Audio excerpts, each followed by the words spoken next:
हमारे देश के बड़ी बड़ी यूनिवर्सिटीज के अंदर प्रोफेसर बनने का सपना आपने भी देखा होगा। मेरी तरह आप सभी लोगों ने भी यही सोचा होगा कि पहले करेंगे ग्रेजुएशन, फिर करेंगे मास्टर्स यानी पोस्ट ग्रेजुएशन, उसके बाद में हम यूजीसी नेट जैसे बड़े क्वालिफाइंग एग्जामिनेशन का पार्ट बनेंगे, पीएचडी करेंगे और उसके बाद में हमारा रास्ता क्लियर है to become an assistant professor. Assistant professor के बाद में हम लोग हमारा प्रमोशन लेंगे टुवर्ड्स एसोसिएट प्रोफेसर और हम बन जाएंगे प्रोफेसर। यही सपना था और यही रास्ता था, मनूवर यही था, बिल्कुल ऐसा ही। बट आप सभी लोगों को आज इस वीडियो के अंदर मैं दिखाने वाली हूँ एक ऐसी हार्श रियलिटी जो शायद आप सभी लोगों के लिए आई ओपनर होगी। वीडियो को अंत तक देखिएगा, मैं आपको बताऊंगी कि मैं क्या समझाना चाह रही हूँ या इस वीडियो के लिए क्यों मैंने इतनी रिसर्च करी या मैंने क्यों बार बार आप लोगों को इस चैनल पर बहुत बारी हिंट दिया है कि it's not just about one examination या फिर आपका कोई भी क्वालिफाइंग एग्जामिनेशन। एक्चुअल में थियोरेटिकली क्या चीजें बनी है, क्या रूल्स हैं, क्या लॉज हैं और प्रैक्टिकली यूनिवर्सिटीज में क्या फॉलो हो रहा है, उन सबको लेकर मैं आप सभी लोगों के लिए पूरा का पूरा डेटा लेकर आई हूँ। तो इस वीडियो को अंत तक देखिएगा, सब कुछ आपको समझ में आएगा। चलिए अब इस वीडियो को शुरू करते हैं। मुझे यहाँ पर आपको कुछ सिखाना नहीं, आप गूगल जनरेशन के बच्चों आप सब जानते हो, मुझे आपको सीखना सिखाना है, वो भी मेरे पॉइंट ऑफ व्यू से कि मेरे हिसाब से कैसे परमानेंट लर्निंग हम लोग बन सकते हैं, वो परमानेंट लर्निंग हमारे अंदर आ सकती है। Because the reality is UGC net तक तो ठीक है, कोई एग्जाम तक ठीक है, बट उसके बाद पूरी लाइफ में आपको कोई टीचर नहीं मिलने वाला है और आप तो खुद असिस्टेंट प्रोफेसर बनने वाले हो। तो आपके अंदर वो एप्टीट्यूड होना चाहिए, वो टीचिंग एप्टीट्यूड आपके अंदर होना चाहिए, वो रिसर्च एप्टीट्यूड आपके अंदर होना चाहिए, यू शुड फील इट। तो हमेशा बोलती हूँ ये 100 मीटर रेस नहीं, ये रिले रेस है। जो अंत तक भागता रहेगा और सही तरीके से भागता रहेगा वो जीतेगा, चाहे वो टीचिंग के लिए हो चाहे वो स्टूडेंट के लिए, मैं दोनों के लिए बोल रही हूँ।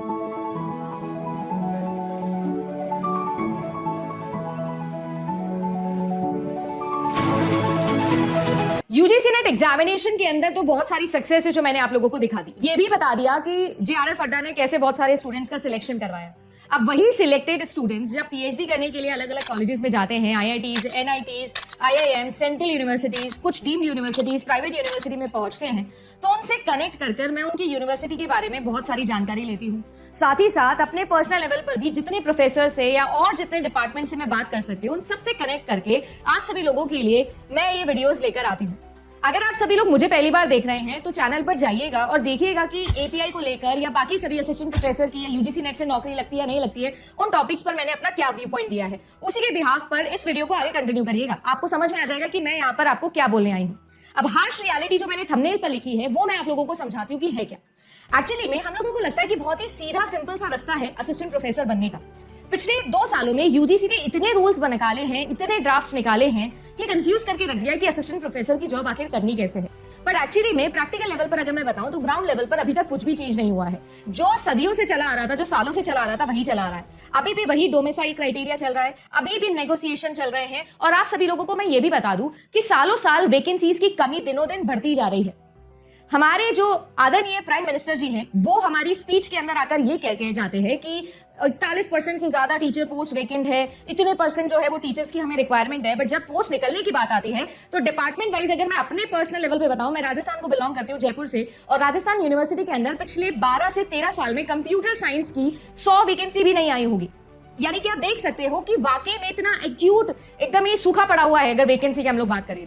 अब अगर आज के टाइम पर कोई बच्चा यूजीसी नेट क्वालिफाई कर लेता है तो वो एक एस्पिरेशन रखता है कि मेरे पास में एक एलिजिबिलिटी है to become an assistant professor, but yet I am not an assistant professor. और इतना आसान नहीं होने वाला है। फिर वो पीएचडी के लूप में जाता है और 5 साल पीएचडी करता है और उसके बाद भी वो उसी जगह आ जाता है जहां पर वो 5 साल पहले था, तब भी वही लफड़ा की वैकेंसी तो है ही नहीं।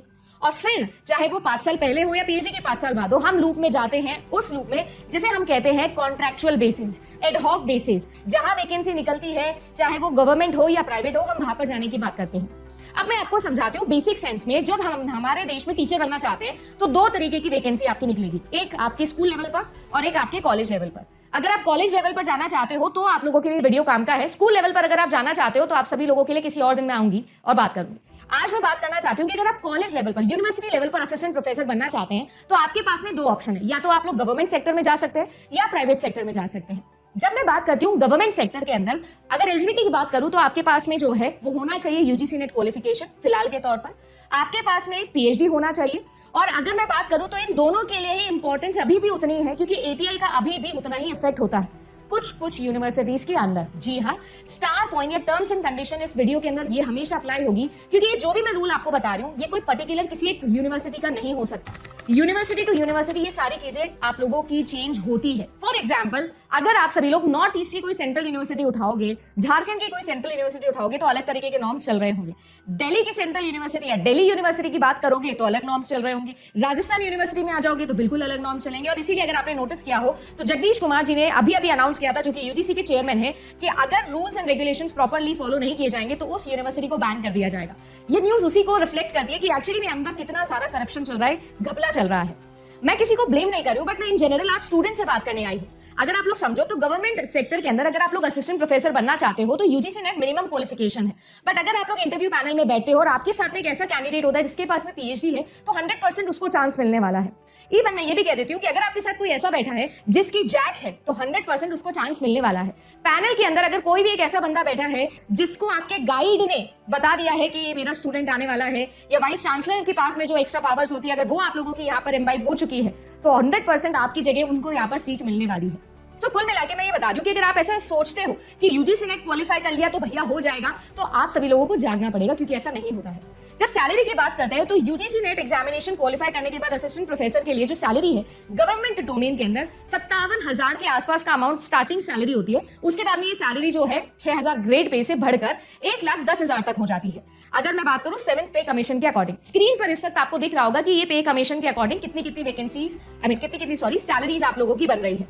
बट अगर मैं बात करूं तो यहाँ पर वैकेंसीज के आने के ऊपर सारी चीजें डिपेंड करती है। अब वैकेंसी जो ये सेक्टर की है ये दो तरीके से आप लोगों के सामने आती है। आपके पास में या तो एक ह्यूज लेवल पे एडवर्टाइजमेंट आएगा, जिसके बाद में एक रिटन टेस्ट होगा, फिर इंटरव्यू होगा और उसके बाद में आपको पोस्ट मिलेगी ऑन द मेरिट बेसिस। दूसरी जगह आप लोगों के लिए डायरेक्ट इंटरव्यूज होते हैं, वॉक-इन्स होते हैं। जैसे अभी कुछ दिनों पहले मैंने आप लोगों के लिए वीडियो बनाया था कि जामिया के अंदर आप लोगों की वैकेंसी निकली है असिस्टेंट प्रोफेसर की, आप जाके जो है वो फिल कर सकते हो, डायरेक्ट वॉक-इन है। वॉकिंग के अंदर एपीआई ऑब्वियसली ज्यादा आप लोगों का मान्य होगा क्योंकि रिटन एग्जामिनेशन तो होने नहीं वाला है। यहां पर भी पीएचडी आप लोगों की बहुत ज्यादा इंपॉर्टेंट हो जाएगी। अब अगर गवर्नमेंट सेक्टर की बात करूं तो ये सारा सिनेरियो चल रहा है, बट इसी के साथ साथ क्योंकि यहाँ पर वैकेंसीज बहुत कम निकलती है, या फिर अगर मैं बात करूं तो यहाँ पर जो सिस्टम है वो चलता है कॉन्ट्रैक्चुअल बेसिस पर, या यहाँ पर सिस्टम जो है वो एडहॉक बेसिस पर बहुत चल रहा है। डीयू और एडहॉक एजुकेटर्स की लड़ाई ये तो आप सभी लोगों ने जरूर सुनी होगी अगर आप इस फील्ड से हो तो। कई सालों से एडहॉक टीचर्स जो है वो लड़ाई कर रहे हैं कि उन्हें परमानेंट कर दिया जाए, बट अभी तक उन्हें परमानेंट किया नहीं गया है। और यही रियलिटी है कि उनकी जगह अब जो है वो दूसरे टीचर्स को, एजुकेटर्स को, असिस्टेंट प्रोफेसर को जो है वो रिक्रूट करके लगा दिया जा रहा है, और इस वजह से उनका सारा का सारा जो एक्सपीरियंस है वो खराब हो जाता है। अब मैं आपको बताती हूँ कि एक्चुअली में कॉन्ट्रैक्चुअल बेसिस या एडहॉक बेसिस का मीनिंग क्या होता है, गवर्नमेंट सेक्टर हो या प्राइवेट सेक्टर हो। इसके अलावा भी और भी बहुत ज्यादा मिनिस्ट्रियल लेवल पर भी आप लोगों के असिस्टेंट प्रोफेसर इन अलग अलग यूनिवर्सिटीज निकलती हैं।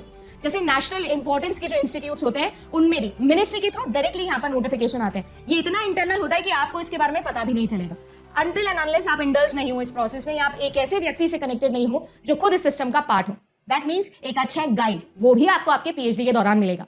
अब कुल मिला के अगर आप सभी लोगों को समझना है तो कॉन्ट्रैक्चुअल बेसिस का मतलब ये होता है सेट कॉन्ट्रैक्ट के लिए आपको असिस्टेंट प्रोफेसर बनाया जाएगा। वो कॉन्ट्रैक्ट पूरा होते ही आप सभी लोगों के या तो कॉन्ट्रैक्ट रिन्यू होगा या वो कॉन्ट्रैक्ट रिमूव हो जाएगा। अगर मान लीजिए कॉन्ट्रैक्चुअल बेसिस पर आप ज्वाइन करते हो तो आपकी जो सैलरी होती है वो बिल्कुल उतनी होती है जितनी की एक नॉर्मल असिस्टेंट प्रोफेसर की होती है।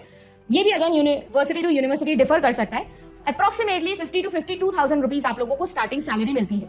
एक साल के बाद में अगर कॉन्ट्रैक्ट रिन्यू होता है आपका तो उसके बाद में ये सैलरी 90 से 95,000 के आसपास पहुंच जाती है। फायदा ये होता है कॉन्ट्रैक्चुअल बेसिस पर जो आपका एक्सपीरियंस होता है वो एक्सपीरियंस काउंट होता है। 1 साल 2 साल 3 साल 10 साल जितने साल भी आपने पढ़ा है वो काउंट हो रहा है। वहीं पर अगर मैं एडहॉक लेवल पे जाऊं तो एडहॉक का मतलब होता है टेम्परेरी। अगर मान लीजिए कि कोई भी ऐसा फैकल्टी है जो परमानेंट फैकल्टी था, चाहे वो असिस्टेंट प्रोफेसर हो, एसोसिएट हो, प्रोफेसर हो, अब वो जो है वो छुट्टियों पे चले जाता है और इमरजेंसी के अंदर एडहॉक लेवल पर आप लोगों को या टेम्परेरी लेवल पर आपको कोई दूसरा एजुकेटर चाहिए जो उनकी जगह पढ़ा सके, तो वहां पर निकलता है एडहॉक पैनल। ये जो एडहॉक असिस्टेंट प्रोफेसर होंगे या प्रोफेसर होंगे ये जो है ये बिल्कुल टेम्परेरी बेसिस पर है, और इनके पास में एक डिसएडवांटेज ये होता है कि कई यूनिवर्सिटीज इनका एक्सपीरियंस काउंट नहीं करती है। अब इनसे भी बदतर हालत कर रखी है गेस्ट लेक्चरर्स की। गेस्ट लेक्चरर्स सुनने में बहुत अच्छा लगता है, बट एक्चुअली में इनके पास में डिसएडवांटेज है कि इन्हें भी कुछ पर्टिकुलर लेक्चर्स के लिए बुलाया जाएगा यूनिवर्सिटी के अंदर। ये लेक्चर्स प्रोवाइड करेंगे जिसके इनको पैसे मिलेंगे एंड दैट्स इट। ये अपने रेज्यूमे के अंदर ये भी नहीं दिखा सकते हैं कि इन्होंने कितने लेक्चर्स लिए, कितना टाइम इन्होंने पढ़ा है, वो एक्सपीरियंस काउंट किया जाए। वेयर एज एडहॉक को एटलीस्ट उतना जो है वो बेनिफिट मिलता है कि वो अपने रेज्यूमे में ये बता सकते हैं कि इतना एक्सपीरियंस उनको है। अब ये इंटरव्यू लेने वाले के ऊपर डिपेंड करता है कि वो उस एक्सपीरियंस को काउंट करे या ना काउंट करे। जैसे राजस्थान यूनिवर्सिटी के अंदर एडहॉक के एक्सपीरियंस को बिल्कुल काउंट नहीं किया जाता है। कुछ यूनिवर्सिटी में एडहॉक के एक्सपीरियंस को काउंट कर सकते हैं। Contractual on the other hand का एक्सपीरियंस हमेशा काउंट होता है। इस तरीके से जो है वो डिपेंडेंसी आप लोगों की क्रिएट आपकी होती है डिपेंडिंग अपॉन किस तरीके से आप यूनिवर्सिटी के अंदर एंटर किए हैं। ये सेम चीज प्राइवेट में भी चलती है, बस डिफरेंस आता है पे स्केल के ऊपर, सैलरी के ऊपर।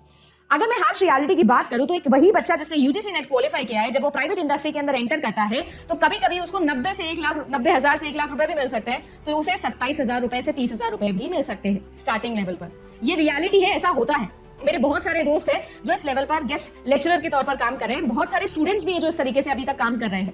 पिछले 5 साल से मैं इस डोमेन यूजीसी नेट में पढ़ा रही हूँ और 5 साल में जितने भी स्टूडेंट्स को पढ़ाया है विद गॉड्स ग्रेस, बहुत सारे स्टूडेंट्स हैं जो ऐसे कनेक्शन में हैं, कुछ आईआईटीज में है, कुछ एनआईटीज के अंदर है, सेंट्रल यूनिवर्सिटीज में भी है। उन सबके एक्सपीरियंस के अकॉर्डिंग आपको बता रही हूँ कि ये रियलिटी है, ऐसा हो रहा है। मुझे जेन्युइनली बहुत इंपॉर्टेंट लगता है ये सब आप लोगों को बताना, क्योंकि हमारा काम ये नहीं है कि हम आपको सिर्फ वो चीजें बताएं जो आपको अच्छी लग रही हो, आपको वो चीजें पता होनी चाहिए इस फील्ड के बारे में जो सच्ची हो। अब आप बोलोगे कि मैम ये सारी चीजें तो हमें बहुत डराती है, तो इसका सोल्यूशन भी कुछ ना कुछ निकालना होगा और वो सोल्यूशन भी मैं आप लोगों को बताऊंगी। बट इससे पहले आपको ये समझना होगा कि रोल एंड रिस्पॉन्सिबिलिटी क्या है, सो दैट आप उसके अकॉर्डिंग प्लान कर सको कि आपको किस फील्ड में जाना है, कैसे जाना है। अब अगर मैं बात करूं एक नॉर्मल असिस्टेंट प्रोफेसर की, तो उनका जॉब जो है वो फुल टाइम जॉब है, परमानेंट जॉब है। 57,000 स्टार्टिंग सैलरी मिलेगी, पढ़ाना पड़ेगा, एडमिनिस्ट्रेशन का काम भी करना पड़ सकता है, मैनेजमेंट का काम भी करना पड़ेगा, यानी फुल टाइम जॉब है, वो आप करोगे। लाइफस्टाइल शानदार, बेहतरीन, सब कुछ अच्छा है। बट अगेन यहाँ पर भी मैं मानती हूँ कि ये पैसे भी कम है। जिस लेवल के कैडर पे आप काम कर रहे हो, आपकी जो ये सैलरी है ये कम है। अब ये जो सैलरी है ये 1,10,000 के आसपास पहुंच जाती है। Again like I said, main stream universities के अंदर फिर भी ये रूल्स फॉलो हो रहे हैं according to the pay grade. But जो छोटे छोटे सेंट्रल यूनिवर्सिटीज हैं या छोटी छोटी यूनिवर्सिटीज हैं, उनमें ये रूल अभी भी फॉलो नहीं हो रहे, वो अपनी मर्जी से ही पैसे दे रहे हैं। प्राइवेट में और हाल खराब हो जाते हैं जब आपके पास नेगोशिएशन नहीं होता। नेगोशिएशन नहीं होगा तो 30,000 के अंदर भी पढ़ाना पड़ सकता है। ये मैं फुल टाइम एजुकेटर की बात कर रही हूँ। अब अगर मैं बात करूं तो यहाँ पर इस पूरे सिनेरियो में रोल एंड रिस्पॉन्सिबिलिटी में गेस्ट लेक्चरर का रिस्पॉन्सिबिलिटी सबसे कम होता है। कुछ दिनों पहले मैंने एक शॉर्ट वीडियो बनाया था लेक्चरर वर्सेस असिस्टेंट प्रोफेसर, उसमें भी आपको बताया था लेक्चरर का काम सिर्फ लेक्चर देने का होगा, यानी कुल मिला के वो आएंगे और आने के बाद में जो है वो सिर्फ और सिर्फ एक लेक्चर देके चले जाएंगे, दैट्स इट, और कुछ नहीं करना होता है उनको। सिमिलरली अगर मैं बात करूं आप लोगों के एडहॉक पैनल की, तो उनका भी यही काम होता है। ऑल्दो कॉन्ट्रैक्चुअल बेसिस पर जो होते हैं उनको फुल टाइम काम करवाया जाता है। इवन कई पर जैसे दिल्ली यूनिवर्सिटी में एडहॉक से भी काम पूरा करवाया जाता है। अब ये पूरे सिनेरियो के साथ साथ आपको ये समझना रहेगा कि आपकी सैलरी नेगोशिएशन किस लेवल की है, आपको वो करना आना चाहिए। दूसरी चीज, आपकी नॉलेज लेवल क्या है, आपको कितना पता है, क्या आप लोगों का रेफरेंस है, वो भी आपके लिए बहुत इंपॉर्टेंट है। प्राइवेट सेक्टर के अंदर ये जो आप लोगों की प्लेसमेंट्स होते हैं असिस्टेंट प्रोफेसर के लिए, चाहे वो कॉन्ट्रैक्चुअल हो, चाहे वो आप लोगों के लिए फुल टाइम इवन हो, वॉक-इन्स के लिए, इन सब के अंदर जैक और डोमिसाइल बहुत चलता है। जैसे आईआईटीज में भी ये बहुत चलता है। अगर आप आईआईटी से ऑलरेडी पढ़ के आए हो ग्रेजुएशन में और या पोस्ट ग्रेजुएशन में, और आप लोगों का गेट है या आप लोग आईआईटी से ही पीएचडी करके आए हो, तो आपकी हाई प्रोबेबिलिटी, हाई चांसेस होते हैं कि आप सभी लोगों को आईआईटी के अंदर रख लिया जाएगा as an assistant professor, right. तो ये चीज बहुत ज्यादा चलती है, डीयू में भी ये चलती है, हर यूनिवर्सिटी में, हर कॉलेज में ये चीज चलती है। अगर आप उस कॉलेज के, उस यूनिवर्सिटी के ऑलरेडी एलिमनाई हो, तो आप सभी लोगों को पता है कि आपको बहुत फायदा मिलने वाला है। अब इस तरीके के जो सिनेरियो है, इसके लिए मैं सोल्यूशन पर भी आना चाहूंगी कि ये सारी हार्श रियलिटी तो मैंने आपको बता दी, अब इसका सोल्यूशन क्या है। तो इसका सोल्यूशन, पहली बात तो सिर्फ ये नहीं है कि आप यूजीसी नेट एग्जामिनेशन पर इतना फोकस करो कि बस नेट निकालना है, नेट निकालना है, नेट निकालने की रट लगा रखी है। इस वक्त ज्यादातर बच्चे जो दिसंबर 2024 का पेपर देके आए, उन सब ने एक ही चीज ध्यान रखी है, रिजल्ट का वेट करेंगे, रिजल्ट का वेट करेंगे, रिजल्ट का वेट करेंगे। पर मैं आपको ये बताना चाहती हूँ कि यूजीसी नेट एग्जामिनेशन क्वालिफाई करके कोई 4 चांद नहीं लग जाने वाले हैं। बस आप भी उस भीड़ का हिस्सा बन जाएंगे जिस बच्चों ने यूजीसी नेट क्वालिफाई किया हुआ है। रादर अगर आप सभी लोग उनसे सेपरेट होना चाहते हो, उस भीड़ चाल से हटना चाहते हो और जेन्युइनली अपने सपने को पूरा करना चाहते हो, जो मैं हमेशा बोलती हूँ, ये सारी चीजें रियलिटी बताने के बाद भी, कि ये हमारे देश की one of the best jobs है, सबसे प्रेस्टिजियस और सबसे शानदार लाइफस्टाइल वाली जॉब है। बट यहां तक करेक्ट पोजीशन तक पहुंचने के लिए आपको जो मेहनत करनी है, वो मेहनत में थोड़ा सा स्मार्ट वर्क आपको लाना पड़ेगा। जब आप यूजीसी नेट एग्जामिनेशन के लिए प्रिपरेशन स्टार्ट करते हो, उसी दौरान आप सभी लोगों को समझना होगा that you have to do PhD, और पीएचडी भी आपको मेन स्ट्रीम यूनिवर्सिटी से करने का ट्राई करना है। अगर आप सभी लोगों को ऐसा लगता है कि आप पीएचडी नहीं करना चाहते हो, रिसर्च में आपका इंटरेस्ट नहीं है, अगर आप जेआरएफ क्वालिफाई करते हो, तो आप किसी लाइव प्रोजेक्ट पर काम करो। और वो लाइव प्रोजेक्ट में भी ये मत सोचो कि सेंट्रल यूनिवर्सिटी में जाएंगे जी या किसी और यूनिवर्सिटी में जाएंगे भी, जहां पर भी आपको ऐसा गाइड मिले जो आपको वाकई में कुछ सिखा सकता है, या एक ऐसा गाइड आपको मिले जिसकी रेफरेंसिंग बहुत अच्छी है, जिसकी नेटवर्किंग बहुत अच्छी है, जो आपको बहुत अच्छा एक्सपोजर दे सकता है, choose that guide. Do not choose the university. नाम के लिए यूनिवर्सिटी, सेंट्रल यूनिवर्सिटी में जा रहे हैं, सुनने में बहुत अच्छा लगता है, बट द रियलिटी है इसकी सारी चीजें डिपेंड करती है कि आपका गाइड कौन है, आपका को गाइड कौन है। तो उसके लिए आपको थोड़ा बहुत करना पड़ेगा रिसर्च। विद्वान पोर्टल के बारे में तो सुना होगा, अपने फील्ड से रिलेटेड फेमस पर्सनालिटीज को जानिए, उनको मेल डालिए, उनको बताइए कि आप उनके साथ काम करना चाहते हैं, और ये सब आप यूजीसी नेट के प्रिपरेशन के दौरान आराम से कर सकते हो। आपको भी अच्छा लगेगा क्योंकि सिर्फ आप पढ़ नहीं रहे होंगे, आप अप्लाई भी कर रहे होंगे। सेकेंड मोस्ट इंपॉर्टेंट चीज, हम सब लोगों को भी ये समझना पड़ेगा, अगर मैं एक इंट्रोवर्ट हूं तो जिंदगी भर जो है वो आप लोगों को समझना पड़ेगा कि ये प्रॉब्लम फेस होगी, मैम मेरी नेटवर्किंग अच्छी नहीं है, या मुझे नहीं पता कि किस तरीके से कनेक्शन बनाने हैं। तो इसीलिए आप लोगों के लिए एक्सपोजर जरूरी होता है। अगर आप एक ऐसे गाइड के अंडर हैं जो आपको एक्सपोजर दे रहे हैं, आपको ज्यादा कॉन्फ्रेंसेस अटेंड करने दे रहे हैं, आपको जो है वो ज्यादा लोगों से मिलवा रहे हैं, है ना, तो ये सारे सिनेरियो में आपकी भी नेटवर्किंग स्ट्रांग होती है। आपको जाकर वहां पर एक्सट्रोवर्ट बनना चाहिए, आपको सोचना चाहिए और रिसर्च पेपर पढ़ो। जरूरी नहीं है कि पीएचडी करो उसी के अंदर रिसर्च पेपर लिखने हैं, अब तो बल्कि ये हटा भी दिया है रूल यूजीसी ने। यूजीसी तो पता ही नहीं क्या करना चाह रहा है, राइट। वाइस चांसलर भी अपने ही बिठाना चाह रहा है। तो बहुत सारी चीजें हैं जो सिस्टम के अंदर ऐसी चल रही है कि फंस जाओगे तो फंस जाओगे। तो मैं ये कह रही हूं कि साइड से निकल जाओ, थोड़ा स्मार्टर वे चूज करो। मेरा मतलब ये है कि आप सभी लोगों को सिर्फ नेट एग्जामिनेशन तक फोकस नहीं रखना चाहिए, उसके बियॉन्ड सोचना चाहिए। और उसके बियॉन्ड सोचने से मेरा मतलब ये है कि आपको समझना होगा कि पीएचडी या रिसर्च प्रपोजल्स पर या रिसर्च पेपर्स, पब्लिकेशंस पर या फिर प्रोजेक्ट्स पर कैसे आप लोग जा सकते हो, सही यूनिवर्सिटी कैसे चूज करनी है, सही गाइड कैसे चूज करना है। इसके साथ साथ मोस्ट इंपॉर्टेंट चीज नेटवर्किंग कैसे बनानी है। मैं हमेशा टेलीग्राम ग्रुप्स बनाती हूँ और बोलती हूँ कि एक डिस्कोर्स बनाओ। उस डिस्कोर्स के अंदर पीडीएफ नहीं मिली, ये नहीं हुआ, वो नहीं हुआ, ये करके आप खत्म कर देते हो उस ग्रुप को, और मजबूरन मुझे वो ग्रुप डिलीट करना पड़ता है क्योंकि आप सभी लोग उसका कोई सेंस नहीं निकालते हो। From the very first day मैंने ये चीज बोली और आज भी, और जब तक मैं हूं यूट्यूब पे हमेशा ये वीडियो बनाती रहूंगी और बोलती रहूंगी, जब तक आप नेटवर्किंग करना नहीं सीखोगे, डिस्कोर्स बनाना नहीं सीखोगे, तब तक इस फील्ड में सर्टिफिकेशन लेकर बैठे रहोगे। ये फील्ड ऐसा ही फील्ड है, आपको बहुत एक्सपोजर की जरूरत है और आपको बहुत कुछ सीखने भी मिलेगा। मेरी बात याद रखिएगा, मेन स्ट्रीम को टारगेट करो। मेन स्ट्रीम से मेरा मतलब ये है कुछ ऐसी यूनिवर्सिटीज जहां के एक्सपोजर्स बहुत अच्छे हैं, ये ट्राई करिए, अच्छे गाइड को ट्राई करिए। इसी के साथ साथ यूजीसी नेट निकाल के या पीएचडी करके ही मैं प्रपोजल बनाऊंगा या पब्लिकेशन करूंगा, जरूरी नहीं है। अभी भी कर सकते हो तो करो, 10 रिसर्च पेपर पढ़ो, उसके बारे में काम करो। और ये सारी चीजों को लेकर अब जेआरएफ अड्डा क्या करेगा वो भी मैं आपको बता देती हूँ। देखो, मेरा हमेशा से, मैंने चैनल आर्ट पे भी लिखा, it's not just about UGC net examination, it's beyond that. और उसी के लिए मैं हमेशा बोलती हूँ कि मैं अपना मेंटरशिप प्रोग्राम लेके आती रहूंगी, और इस मेंटरशिप प्रोग्राम को इस बार बहुत कंसोलिडेट फॉर्म में भी ला रही हूँ। जितने भी सारे के सारे एक्सपीरियंस्ड लोग जिनसे मैंने बात करी, जिनसे मुझे चीजें पता लगी है, उन सबका क्यूमुलेटिव एक्सपीरियंस, मेरा क्यूमुलेटिव एक्सपीरियंस और बाकी सब जगहों का क्यूमुलेटिव एक्सपीरियंस आप सभी लोगों के लिए हमेशा लेकर आती रहूंगी।